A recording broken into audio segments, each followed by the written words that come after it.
घुमरी घुमरी बाबा बगिया लगावे, आमवा लगावे अकेल हो। जेकर बगिया बहु घर जई है, रही जई है अमवा अकेल हो। जेकर बगिया बहु घर जई है, रही जई है अमवा अकेल हो।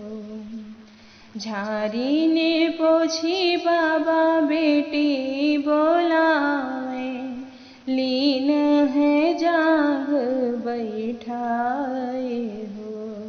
कवन कवन गुण सिखु मोर बेटी, रखबू जो मनवा हमार हो।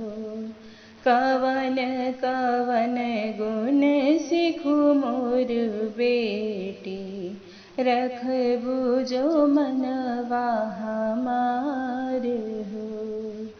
सिजिया से उठबे सिजिया बोटरबे, खाबे बेल हरि के पान हो।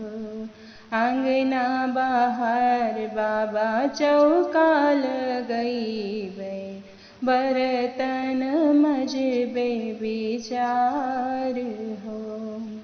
छोटकी ननद का बहिन एस जनवे, छोटे का देवर सग भाई हो।